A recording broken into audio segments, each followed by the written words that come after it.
Madam President, members of the Court, there is an urgent need for provisional measures to protect Palestinians in Gaza from the irreparable prejudice caused by Israel's violations of the Genocide Convention. The United Nations Secretary-General and its chiefs describe the situation in Gaza variously as a crisis of humanity, a living hell, a bloodbath, a situation of utter deepening and unmatched horror, where an entire population is besieged and under attack, denied access to the essentials for survival on a massive scale. As the United Nations Under-Secretary-General for Humanitarian Affairs stated last Friday, and I quote, "Gaza has become a place of death and despair. Families are sleeping in the open as temperatures plummet. Areas where civilians were told to relocate for their safety have come under relentless bombardment. Medical facilities are under relentless attack. The few hospitals that are partially functional are overwhelmed with trauma cases, critically short of all supplies, and inundated by desperate people seeking safety. A public health disaster is unfolding. Infectious diseases are spreading in overcrowded shelters as sewers spill over. Some 180 women are giving birth daily amidst this chaos.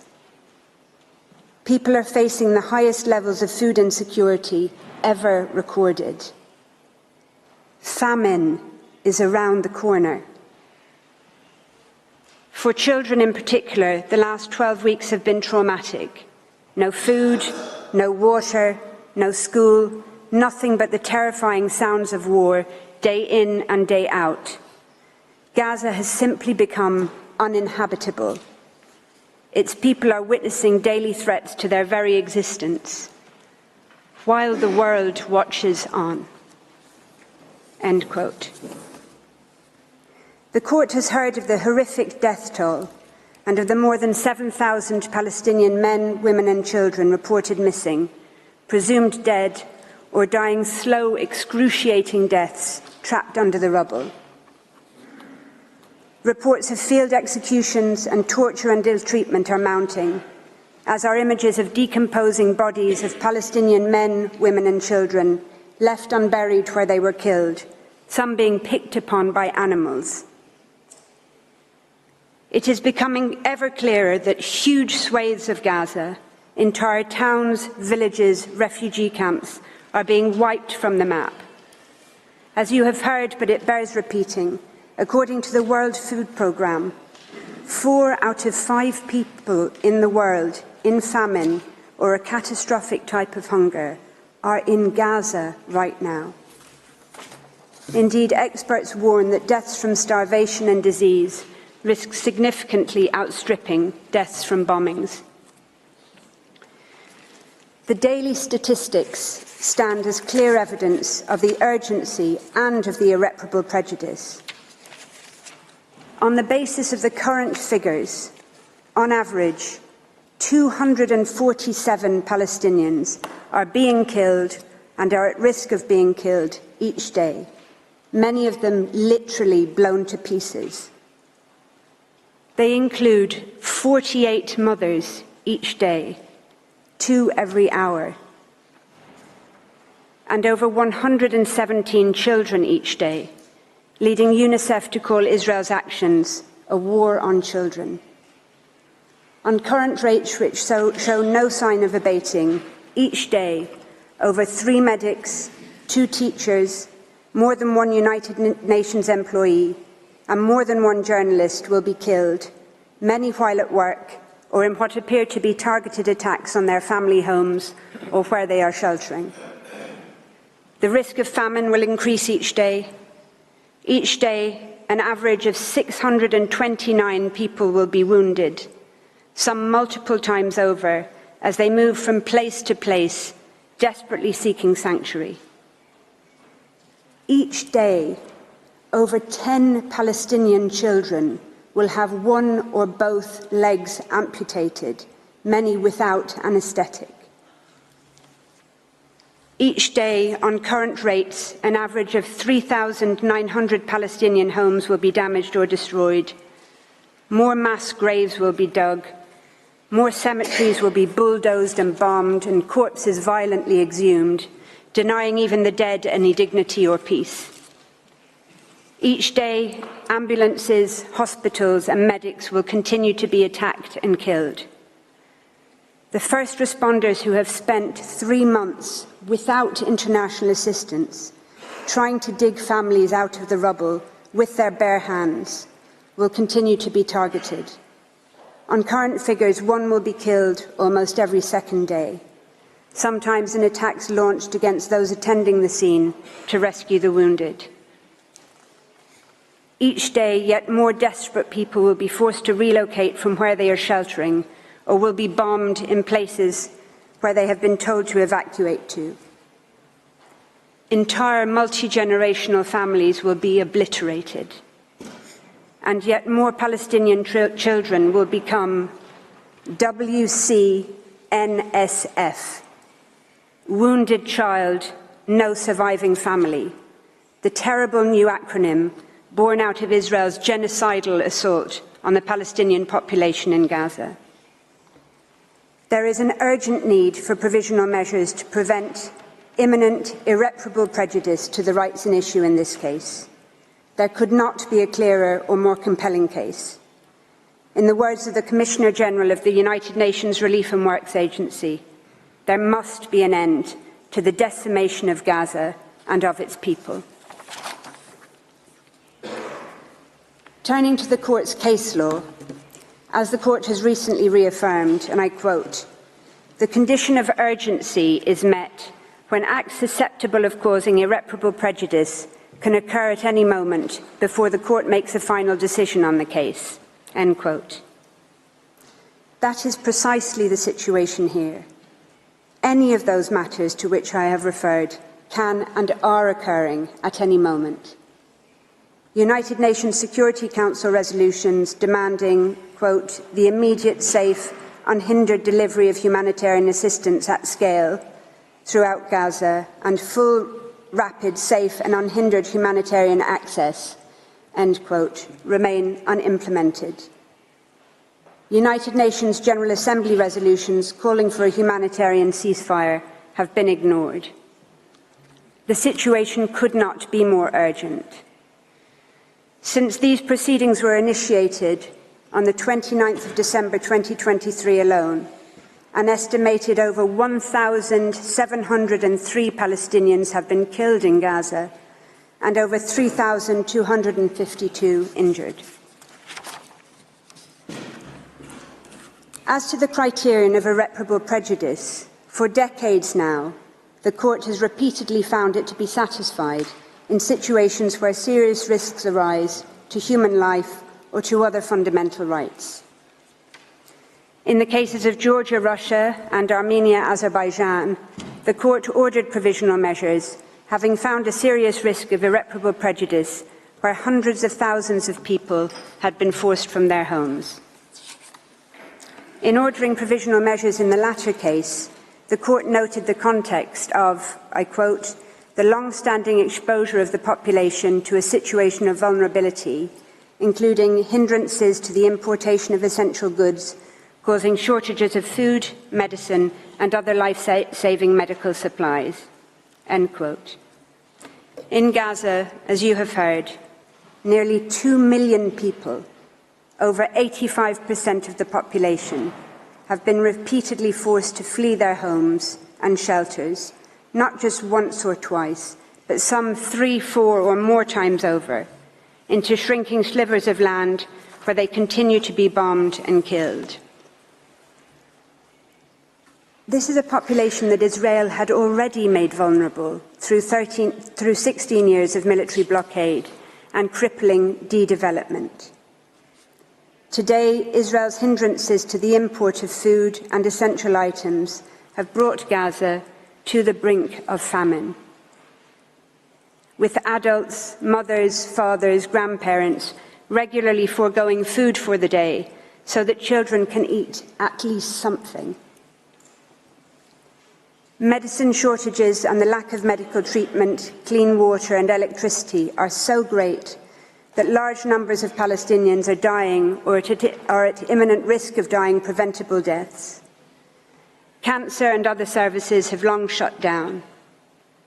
Women are undergoing caesarean sections without anaesthetic in barely functioning hospitals, described as scenes from a horror movie, with many undergoing otherwise unnecessary hysterectomies in an attempt to save their lives. In the Canada-Syria torture case, the court made clear that, I quote, individuals subject to torture and other acts of cruel, inhuman or degrading treatment or punishment are at serious risk of irreparable prejudice. Well, Palestinians in Gaza are also at risk of such irreparable prejudice, with videos of Palestinian boys and men rounded up and stripped and degraded broadcast to the world, alongside footage of serious bodily harm and accounts of serious mental harm and humiliation. In Qatar, United Arab Emirates, the court considered provisional measures to be justified, having regard to the risk of irreparable prejudice deriving from factors such as people being forced to leave their places of residence without the possibility of return, the psychological distress of temporary or potentially ongoing separation from their families, and the harm associated with students being prevented from taking their exams. If provisional measures were justified there, how could they not be in Gaza, where countless families have been separated, with some family members evacuating under Israeli military orders and others staying behind at extreme risk to care for the wounded, infirm and the elderly, where husbands, fathers and sons are being rounded up and separated from their families, taken to unknown locations for indeterminate periods of time. In the Qatar case, the court issued a provisional order where harm to approximately 150 students was an issue. In Gaza, 625,000 school children have not attended school for 3 months, with the United Nations Security Council expressing deep concern, I quote, that the disruption of access to education has a dramatic impact on children and that conflict has lifelong effects on their physical and mental health. Almost 90,000 Palestinian university students cannot attend at university in Gaza. Over 60% of schools, almost all universities, and countless bookshops and libraries have been damaged or destroyed, and hundreds of teachers and academics have been killed, including deans of universities and leading Palestinian scholars, obliterating the very prospects for the future education of Gaza's children and young people.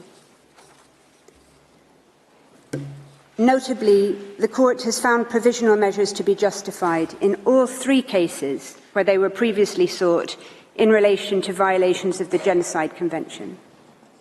It did so in Bosnia and Serbia in 1993, finding on the basis of evidence that was certainly no more compelling than that presently before the court, that it was sufficient to determine that there was, and I quote, a grave risk of acts of genocide being committed. The court found provisional measures to be justified in the Gambia-Myanmar case on the basis of a risk of irreparable prejudice to the Rohingya, subject to, quote, mass killings as well as beatings, the destruction of villages and homes, denial of access to food, shelter and other essentials of life. More recently, in indicating provisional measures in Ukraine-Russia, the court considered that Russia's military activities had, quote, resulted in numerous civilian deaths and injuries and caused significant material damage, including the destruction of buildings and infrastructure, end quote, giving rise to a risk of irreparable prejudice. The court had regard to the fact that, quote, attacks are ongoing and are creating increasingly difficult living conditions for the civilian population, end quote, which it considered to be extremely vulnerable. The court also considered the fact that, I quote again, many persons have no access to the most basic foodstuffs, potable water, electricity, essential medicines or heating, and that many were attempting to flee under extremely insecure conditions. This is occurring in Gaza on a much more intensive scale to a besieged, trapped, terrified population that has nowhere safe to go. Lest the contrary be suggested, it is clear from Ukraine-Russia that the fact that the urgent risk of irreparable harm arises in a situation of armed conflict does not undermine, much less preclude, a request for provisional measures. That's also clear from the Court's other judgments. So in the case of armed activities on the territory of the Congo, for example, the Court ordered provisional measures based on its finding that, quote, persons, assets and resources present on the territory of the Congo, particularly in the area of conflict, remain extremely vulnerable, and that there was a serious risk that rights at issue in the case may suffer irreparable prejudice, end quote. Similarly, in Costa Rica, Nicaragua, the Court indicated provisional measures in part on the basis that the presence of troops in the disputed territory gave rise, I quote, to a real and present risk of incidents liable to cause irremediable harm in the form of bodily injury or death, end quote.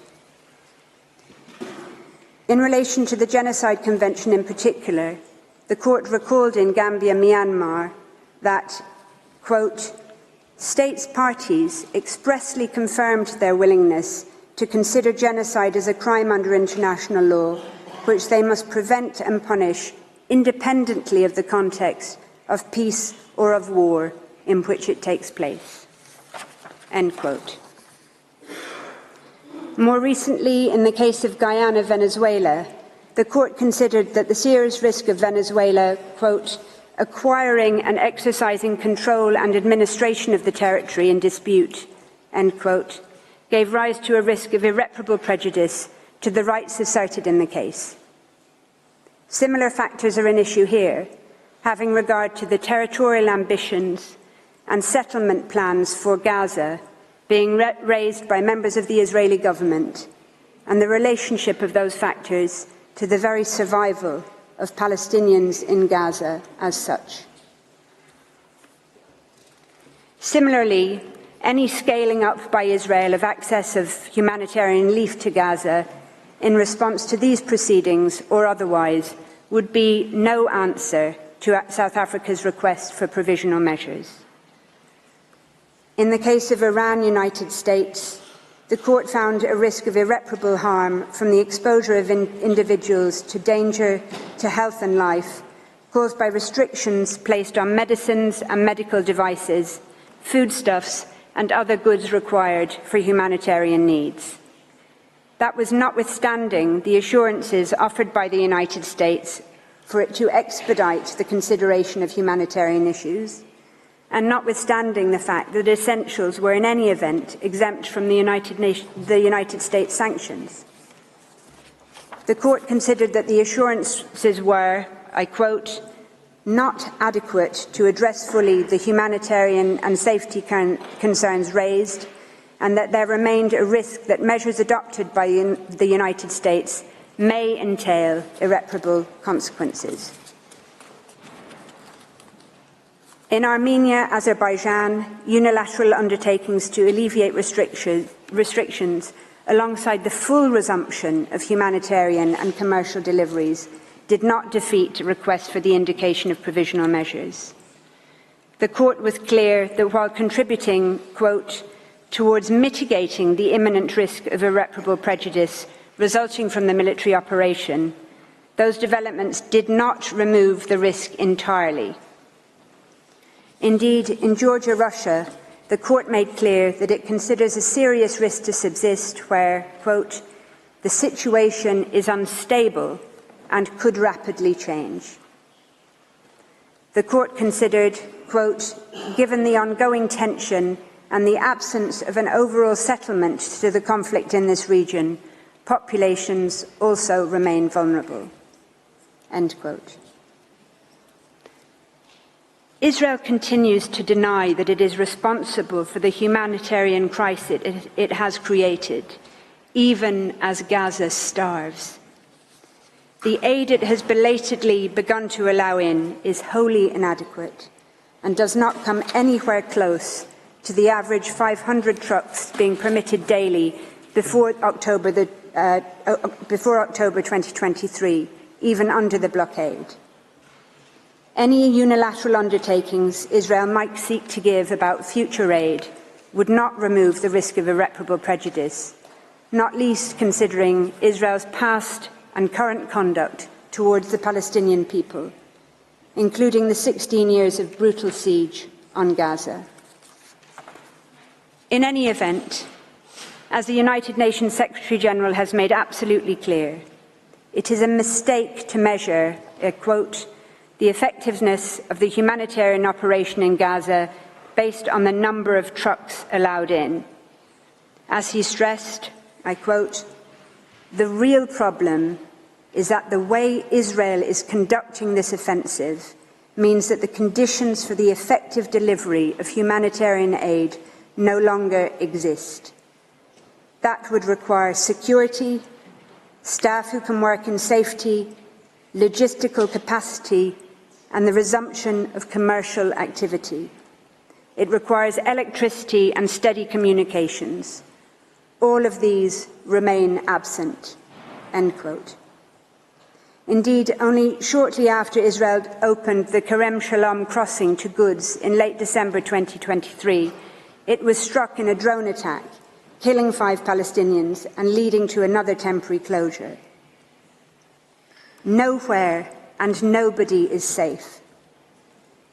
As the United Nations Secretary-General and all its chiefs have made clear, without a halt to Israel's military operations, crossings, aid convoys and humanitarian workers, like everyone and everything else in Gaza, remain at imminent risk of further irreparable prejudice. An unprecedented 148 United Nations staff have been killed to date. Without a halt to Israel's military activity in Gaza, there will be no end to the extreme situation facing Palestinian civilians.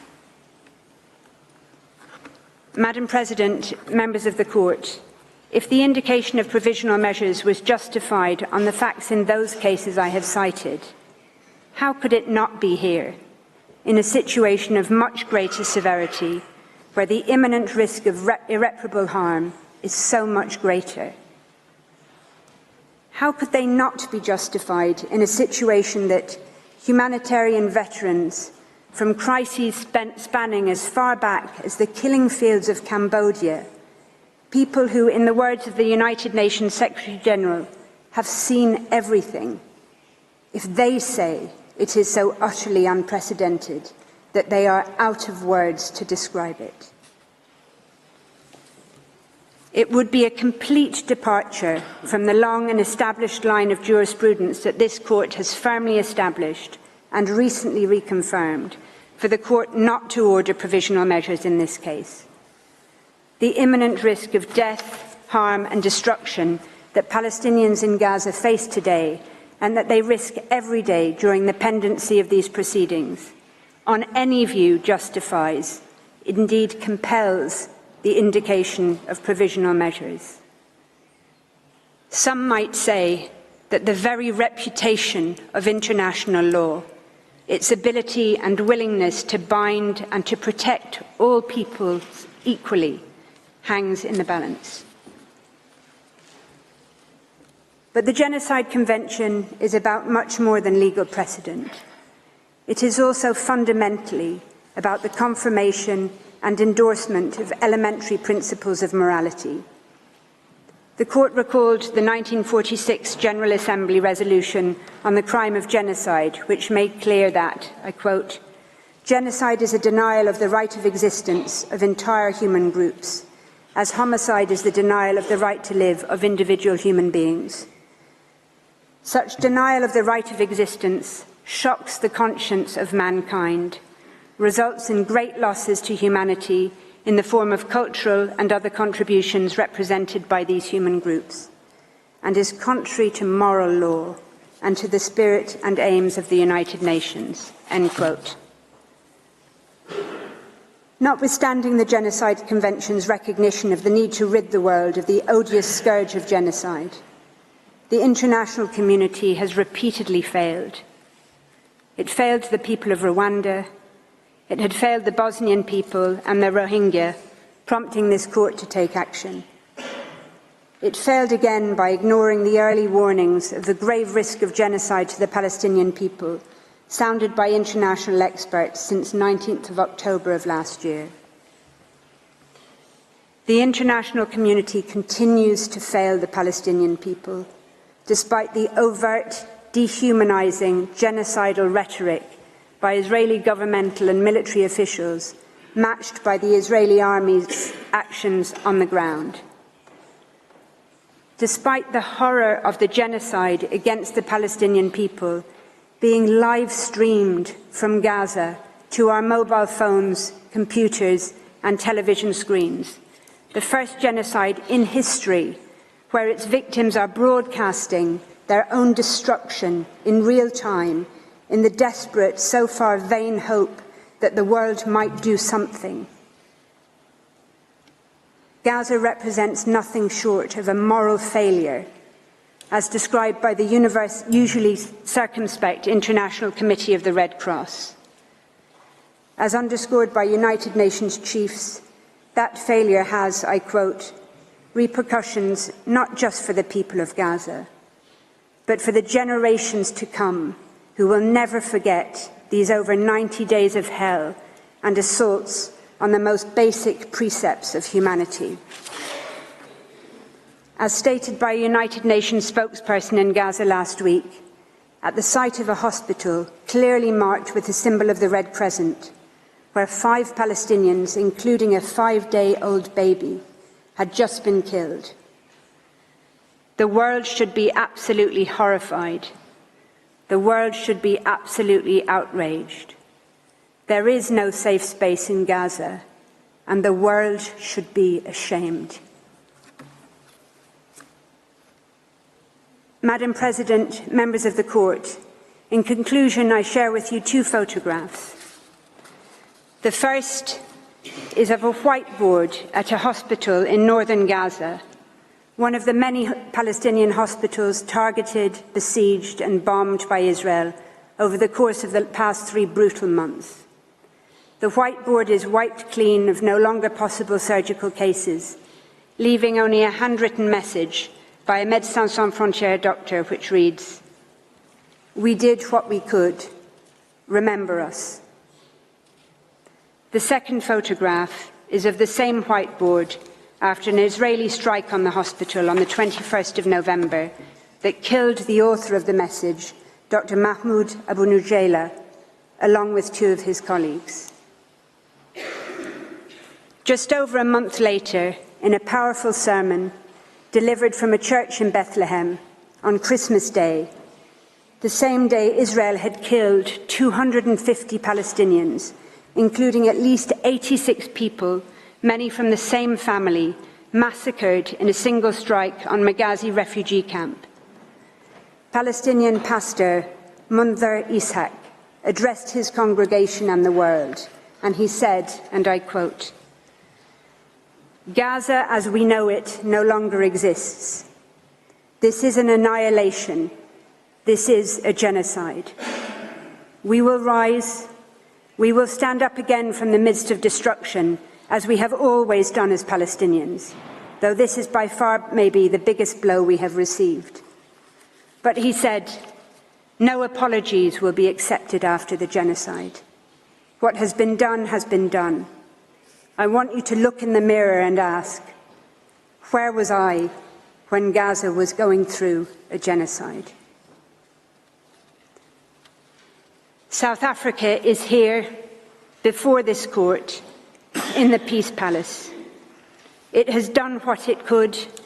It is doing what it can by initiating these proceedings, by seeking interim measures against itself as well as against Israel. South Africa now respectfully and humbly calls on this honourable court to do what is in its power to do, to indicate the provisional measures that are so urgently required to prevent further irreparable harm to the Palestinian people in Gaza, whose hopes, including for their very survival, are now vested in this court.